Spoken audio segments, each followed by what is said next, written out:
আজ সরস্বতী পুজো। শুরুটা ঠিক আগের মতোই, কিন্তু সব কিছু কি আগের মতন আছে? সাদা হলুদে সাজানো ঠাকুর, ধূপের গন্ধ, ফুলের রেণু। সরস্বতী পুজো মানেই আলাদা একটা আবেগ, বাঙালিদের ভ্যালেন্টাইন্স ডে বলেও কথা।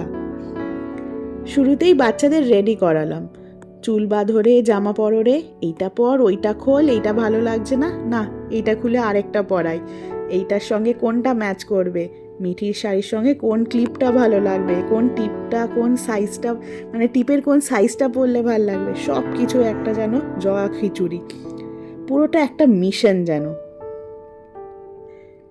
কিন্তু নিজের জন্য আগের মতন আর সময় নেই। আয়নায় তাকিয়ে মাঝে মধ্যে ভাবি কেমন যেন বড় হয়ে গেলাম। মিঠির মতন ছোটবেলায় আমিও মায়ের শাড়ি পরতাম, পরিষ্কার মনে আছে। 2-3 দিন আগে শাড়ি মায়ের পছন্দ করে রাখতাম। মায়ের শাড়ির প্রতি একটা ফ্যাসিনেশন তো ছিলই, যে এইটা পরবো ওইটা পরবো। আর মাকে 2 দিন আগের থেকে বলে রাখতাম এই শাড়িটা বের করে রাখো, এইটাই পরবো। আর মা খুব যত্ন করে সেটা আমাকে পরিয়ে দিত সরস্বতী পুজোর দিন। আর খালি মনে হতো আমাকেই যেন সবচেয়ে ভালো লাগে। কিন্তু এখন মনে হয় ওদের সবচেয়ে সুন্দর লাগুক। আমি যেমনটা মনে রেখেছি আমার ছোটবেলায়, ওরাও যেন মনে রাখে ওদের ছোটবেলায় সরস্বতী পুজোটা কেমন সুন্দর ছিল। এরপর ওরা রেডি হয়ে বেরিয়ে পড়লো মেজো পিসির বাড়ি অঞ্জলি দিতে। ওখানে গিয়ে ঠাকুর মশাই তো চলে এসছে, ওদেরই একটু দেরি হয়ে গেছিল, কিন্তু হ্যাঁ, অঞ্জলিটা কিন্তু ভালো মতন দিতে পেরেছে। না খেয়ে পুজো দিতে গিয়ে খুব খিদে পেয়ে গেছিল। এদিকে পুজো তো এখনো চলছে, তাই চুপচাপ বসেই ছিল। বসে ঠাকুরকে নিজের মনের কথা জানিয়েছে নাকি কে জানে, কিন্তু হ্যাঁ, ওদের হয়ে আমি ঠাকুরকে কি বলেছি, ওদেরকে বিদ্যা দিও, বুদ্ধি দিও, ভালো মানুষ করো। পুজো হওয়ার পর কিছুক্ষণ তো বসেছিল, তারপর আর বসতে চাইলো না। ছোট তো, বুঝতে পারছিল যে আর ভাল লাগছে না, তাই উঠে আবার আমার কাছে চলে আসলো। পুজো শেষ হতে না হতেই পিসির কাছে আবদার, খিদে পেয়ে গেছে, তাই পিসিও ওদের জন্য ম্যাগি বানিয়ে দিল আর ওরা খেয়ে নিল।